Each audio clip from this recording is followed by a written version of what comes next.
일본의 1990년대 남녀 갈등이 지금 한국의 2020년대와 너무 비슷하다는 이야기를 들었다. 일본이 80년대 후반에서 90년대 초반 경제의 최정점에 도달했을 때 20대 여성들의 눈높이가 너무 높아졌다. 문제는 그 눈높이를 만족시켜줄 남성의 수는 한정적이었고 결국 결혼을 하지 못한 여성들이 마케이누 세대, 즉 싸움에서 징계 세대라고 불리게 되었다. 지금은 그 세대가 나이가 들어 60대를 넘어서서 조용히 지내고 있지만 그 시기엔 이들이 큰 사회적 문제를 일으켰었다. 당시 여성들은 키 크고 학벌 좋고 고소득인 남자만 원했는데 이런 조건을 충족하는 남자는 소수였다.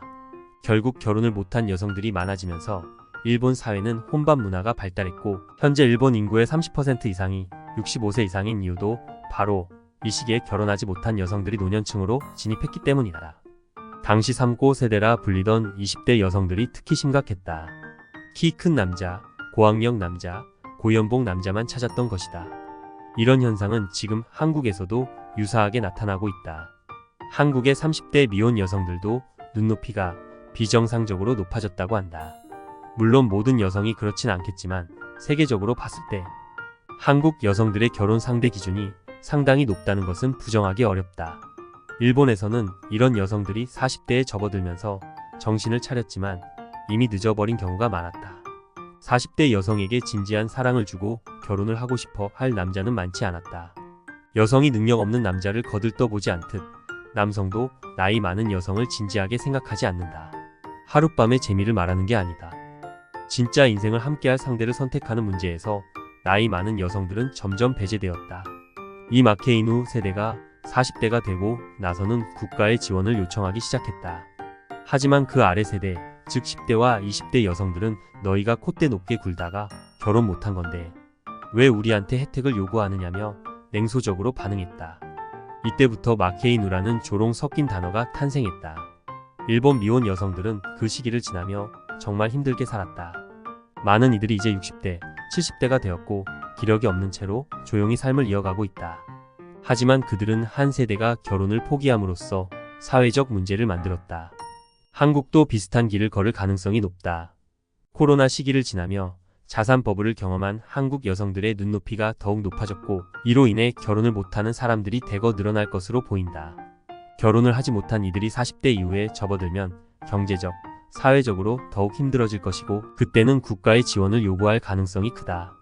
하지만 그 아래 세대들 특히 2000년 대생 여성들은 왜 위 세대가 그 모든 걸 우리에게 떠넘기냐며 반발할 것이다.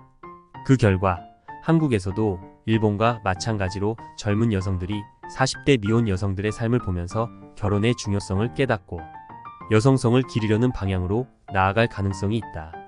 일본의 젊은 여성들이 지금 여자력을 강조하며 여성성을 높이려는 것도 비슷한 이유에서다.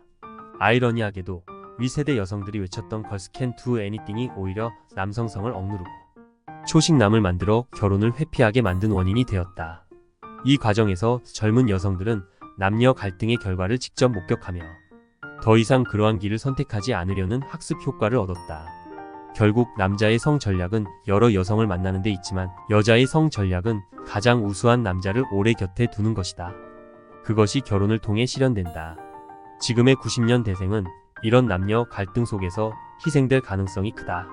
한 세대가 이러한 갈등의 대가로 갈려나가야 다음 세대가 교훈을 얻고 안정될 것이다. 일본의 50대 미혼 여성들이 젊은 세대들에게 경고가 된 것처럼 한국도 비슷한 흐름을 겪게 될 것이다. 결론적으로 2030년 뒤에는 안정된 가정을 이루고 자녀를 2~3명 낳아 행복하게 사는 삶이 부러움의 대상이 될 것이다. 지금 한국은 일본의 1990년대와 비슷한 길을 걷고 있지만 AI 시대와 초개인화 사회로 접어드는 변화도 동시에 겪고 있다. 이로 인해 남자와 여자가 모두 혼자 사는 삶이 더 편하다고 느끼게 되는 경우도 많아질 것이다. 그러나 나이가 들어감에 따라 결국 화목한 가정이 안정과 행복의 중심이 될 가능성도 크다. 한국 남녀의 갈등은 일본과는 또 다른 방식으로 해소될 것이다.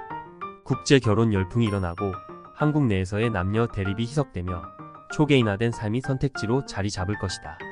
하지만 모든 것이 변화하는 속에서도 안정적인 가정과 결혼은 여전히 많은 사람들에게 삶의 목표와 행복의 근간이 될 가능성이 크다. 이러한 변화의 흐름 속에서 한국 사회가 어떤 방향으로 나아갈지 주목해야 할 것이다.